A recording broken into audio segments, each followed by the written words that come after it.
اس video میں ہم پڑھیں گے سبجیکٹ ورب اگریمنٹ کے متعلق. تو مل کر پڑھتے ہیں. سبجیکٹ ورب agreement just means using the right version of the verb to agree with the subject. تو سبجیکٹ ورب اگریمنٹ کا مطلب ہوتا ہے کہ ورب کی درست فارم کا سبجیکٹ کے ساتھ استعمال کیا جائے جو کہ سبجیکٹ کے بالکل مطابق ہو.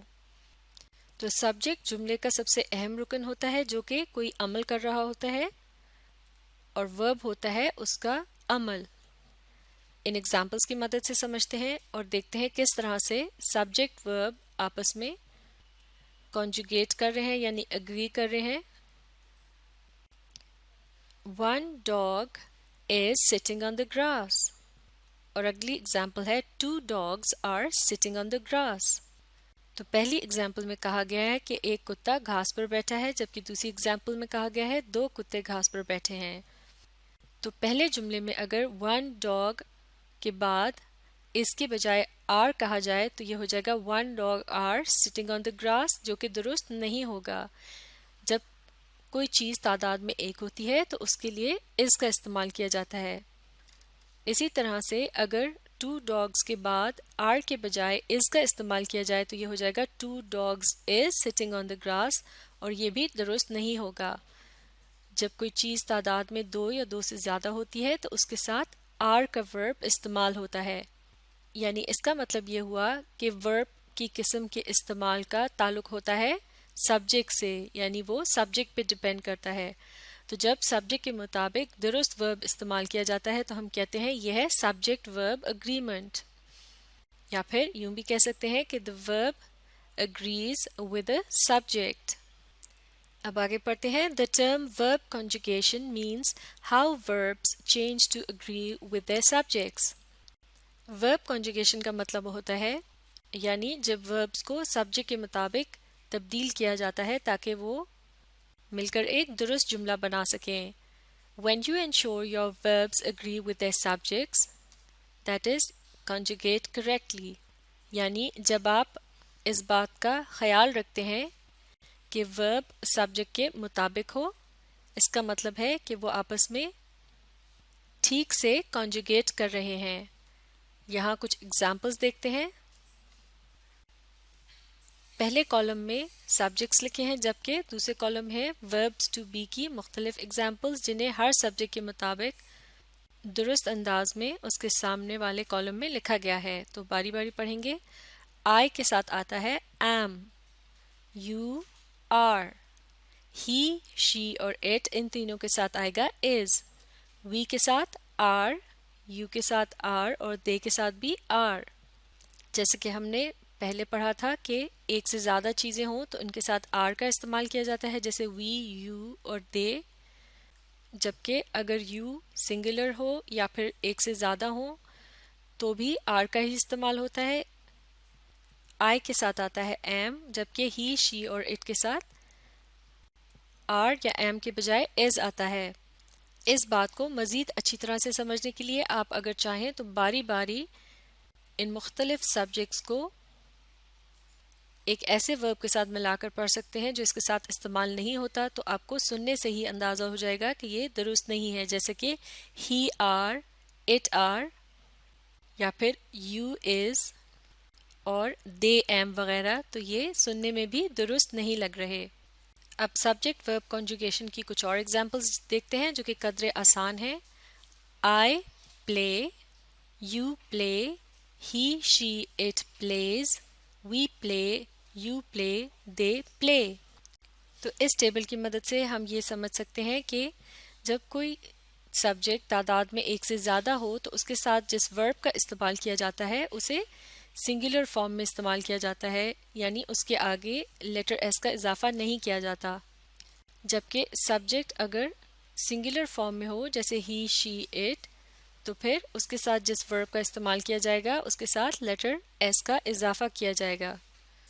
لیکن یہاں ایک ایکسیپشن ہے یا رعایت ہے جیسے کہ لفظ I اس کے ساتھ جو ورب استعمال ہوتا ہے اسے بھی سنگولر میں استعمال کرتے ہیں یعنی اس کے ساتھ لیٹر ایس کا اضافہ نہیں کیا جاتا. تو یہاں بھی اس بات کی درستگی کو چیک کرنے کے لیے ہم باری باری ان الفاظ کو ایسے وربس کے ساتھ استعمال کرتے ہیں جو کہ ان کے ساتھ استعمال نہیں کیے جاتے تو آپ کو سننے سے بھی اندازہ ہو جائے گا کہ یہ درست نہیں ہے. جیسے کہ اگر ہم یہ کہیں آئی پلیز تو یہ سننے میں بھی ٹھیک نہیں لگ رہا. اسی طرح سے اگر یوں کہا جائے ہی پلے یا اٹ پلے تو یہ بھی سننے میں ٹھیک نہیں لگ رہا. اسی طرح سے دے پلیز بھی ٹھیک نہیں ہوگا. اب آگے پڑھتے ہیں some one and any one take singular verbs, یعنی سم ون اور اینی ون کے ساتھ سنگولر ورب کا استعمال کیا جاتا ہے. جیسے کہ someone is outside, تو یہاں اگر someone are outside کہیں گے تو وہ درست نہیں ہوگا. از ایک سنگولر ورب ہے اور اس کا استعمال سم ون اور اینی ون کے ساتھ کیا جاتا ہے. آگے پڑھتے ہیں the indefinite pronouns anyone, each, everyone, no one, nobody and someone are singular. For example, no one knows what he can do till he tries. تو یہ تمام دیے گئے پروناؤنس جو ہیں یہ سنگولر ہیں، اس لیے ان کے ساتھ ورب کی وہ فارم استعمال کی جائے گی جو کہ سنگولر چیزوں کے ساتھ استعمال کی جاتی ہے. جیسے کہ ہم نے ابھی اوپر ٹیبل میں دیکھا تھا کہ سنگولر سبجیکٹس کے ساتھ ورب کی فارم کے آخر میں لیٹر ایس کا اضافہ ہوتا ہے. تو جیسے کہ یہاں اس ایگزامپل میں لکھا ہے نو ون نوز، اگر یہاں نو ون نوز کے بجائے نو ون نو کہا جائے تو یہ درست نہیں ہوگا. یعنی no one know what he can do till he tries, یہ درست نہیں ہے، بلکہ درست جملہ ہے no one knows what he can do till he tries, یعنی کسی کو بھی نہیں پتا ہوتا کہ وہ کیا کر سکتا ہے جب تک کہ وہ کوشش نہ کرے. تو نو ون کیا ہے؟ یہ ہے سبجیکٹ اور یہ ہے سنگولر، اس لیے اس کے ساتھ ورب نوز کے آخر میں لیٹر ایس آ رہا ہے. اب اگلی اگزامپل دیکھتے ہیں. I hope that while so many people are out smelling the flowers, someone is taking the time to plant some. یعنی مجھے امید ہے کہ چونکہ بہت سے لوگ باہر نکلے ہوئے ہیں پھولوں کی خوشبو کو سونگھنے کے لیے، تو کوئی نہ کوئی تو وقت نکالے گا انہیں بونے کے لیے بھی.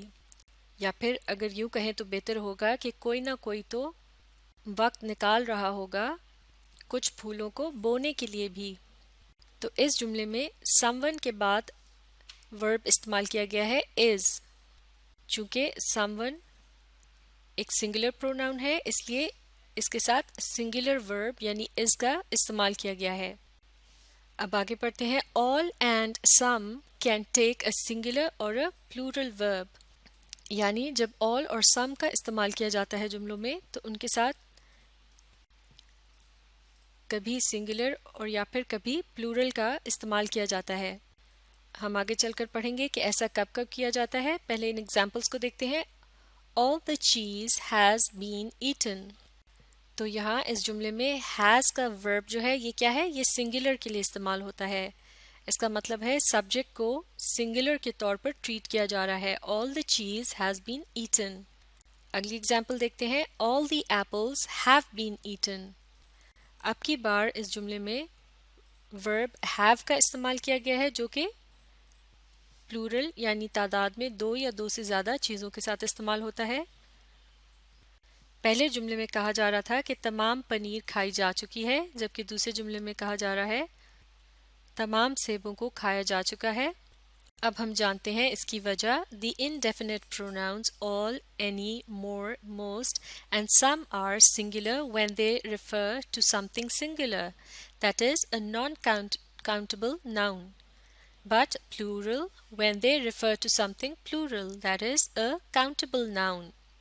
تو یعنی کہ جب ان مختلف پروناؤنس کا استعمال کیا جاتا ہے کسی ایسے سبجیکٹ کے ساتھ جو کہ سنگولر اس وجہ سے ہو کہ اسے گنا نہ جا سکے، جیسے کہ ملک یا بریڈ یا پھر واٹر، تو یہ ہے انکاؤنٹیبل ناؤنس اور انہیں سنگولر سبجیکٹ کے طور پر ٹریٹ کیا جاتا ہے. اس لیے ان کے ساتھ سنگولر ورب یعنی از یا ہیز کا استعمال کیا جاتا ہے.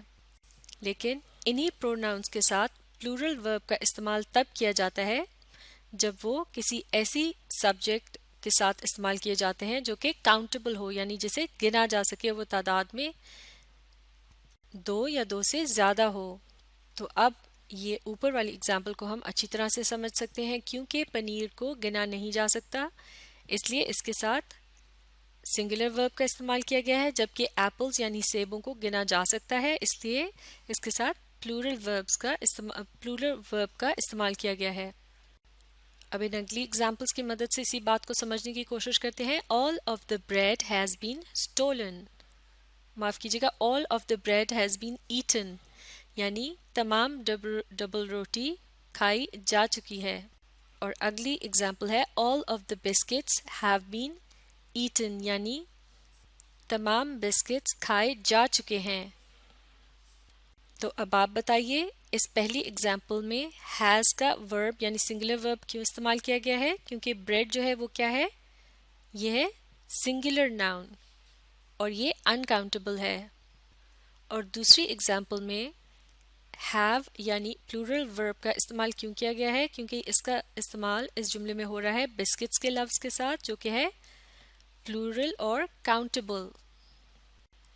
تو عام طور سے انگریزی بول چال میں جب بریڈ کا لفظ استعمال کیا جاتا ہے تو اس سے مراد ہوتا ہے ڈبل روٹی جو کہ گنی نہیں جا سکتی، لیکن اگر آپ الگ سے ایک سلائس کی بات کریں تو تب آپ اسے گن سکتے ہیں، جیسے کہ ہم کہتے ہیں a slice of bread یا 2 slices of bread۔ جیسا کہ ہم یوں بھی کہتے ہیں کہ I bought some bread، یعنی میں نے کچھ ڈبل روٹی خریدی۔ اگر ہم یوں کہیں کہ I bought a bread تو یہ درست نہیں ہوگا۔ اب آگے پڑھتے ہیں number of takes a plural verb most of the time، یعنی جب الفاظ نمبر آف کا استعمال کیا جاتا ہے تو ان کے ساتھ زیادہ تر پلورل ورب استعمال ہوتا ہے، جیسے کہ اس ایگزامپل میں آپ دیکھ سکتے ہیں a number of men have left، یعنی کچھ آدمی جا چکے ہیں۔ اب اگلی ایگزامپل دیکھتے ہیں the number of men is 6۔ اب یہاں آدمیوں کی تعداد کے متعلق بات ہو رہی ہے کہ آدمی تعداد میں 6 ہیں۔ تو جب نمبر آف کا استعمال کچھ کے معنی میں کیا جائے گا تو اسے پلورل کی طرح ٹریٹ کریں گے اور اس کے ساتھ آئے گا پلورل ورب ہیو۔ لیکن جب نمبر آف کا استعمال گنتی کے نمبرز کے لیے استعمال کیا جاتا ہے یعنی تعداد بتانے کے لیے، تو پھر اس کے ساتھ آتا ہے سنگولر ورب از۔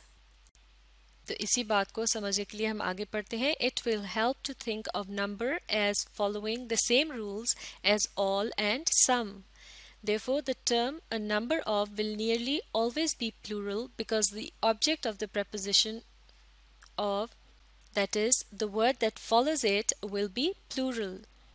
یعنی اگر ہم اس بات کو اس طرح سے سمجھنے کی کوشش کریں کہ نمبر آف کی ٹرم یا اصطلاح جو ہے یہ اکثر پلورل کے طور پر ہی استعمال ہوتی ہے، کیونکہ اس پریپوزیشن کے بعد آنے والا جو آبجیکٹ ہے یعنی وہ لفظ جو کہ اس کے بعد آتا ہے وہ اکثر پلورل ہی ہوتا ہے، سوائے اس سچویشن کے جو کہ ہم پہلے ہی ڈسکس کر چکے ہیں کہ جب the number of کا استعمال گنتی کے طور پر بتایا جا رہا ہو۔ تو اب ان ایگزامپلس کی مدد سے سمجھتے ہیں a number of men were strongly opposed to the changes، یعنی کچھ آدمیوں نے تبدیلیوں کی پرزور مخالفت کی۔ تو اس جملے میں a number of men جملے کے اس حصے میں آپ دیکھ سکتے ہیں کہ a number of کے بعد لفظ men آ رہا ہے جو کہ پلورل ہے، تو یہاں اس کے بعد جو verb استعمال کیا گیا ہے وہ ہے were، یعنی یہ بھی پلورل فارم ہے، تو یہ ہے درست جملہ۔ تو اسے اس طرح سے بھی سمجھا جا سکتا ہے اگر یہاں were کی جگہ ہم is لگا دیں تو یہ ہو جائے گا a number of men is strongly opposed to the changes، اور یہ سننے میں بھی درست نہیں لگ رہا۔ اب اگلی اگزامپل دیکھتے ہیں a number of cakes have been stolen from the buffet۔ تو یہاں have been یہ ہے verb کی پلورل فارم، اگر یہاں has been استعمال کیا جائے تو یہ ہو جائے گا a number of cakes has been stolen from the buffet، تو یہ درست نہیں ہوگا۔ اب آگے پڑھتے ہیں beware a number can be a singular noun referring to an arithmetical value۔ تو یہاں تنبیہ کی جا رہی ہے کہ a number of singular noun کے طور پر ٹریٹ کیا جائے گا جب یہ کسی arithmetical value یعنی گنتی کے تناظر میں استعمال کیا جائے گا، جیسے کہ ان ایگزامپل سے سمجھتے ہیں. The number of women was 64. یہ ہے درست جملہ. The number of women were 64. یہ ہے غلط جملہ، کیونکہ ابھی یہ تنبیہ کی گئی تھی کہ the number of جب گنتی کے طور پر استعمال ہوتا ہے، یعنی جیسے کہ اس جملے میں کہا جا رہا ہے کہ خواتین کی تعداد 64 تھی، تو اگر ہم کہیں کہ خواتین کی تعداد 64 تھیں تو یہ درست نہیں ہوگا. تھیں کے بجائے یہاں آئے گا تھی، تو یہاں واز ہے جو کہ درست فارم ہے، اور یہ سنگولر فارم ہے کیونکہ the number of کو اب سنگولر کے طور پر ٹریٹ کیا جا رہا ہے. اب آگے پڑھتے ہیں. اب آگے کے سبق کو ہم اگلی ویڈیو میں مکمل کریں گے. آپ اس ویڈیو کو ری پلے کیجئے اور اس کے ساتھ ساتھ پڑھنے اور سمجھنے کی کوشش جاری رکھیے.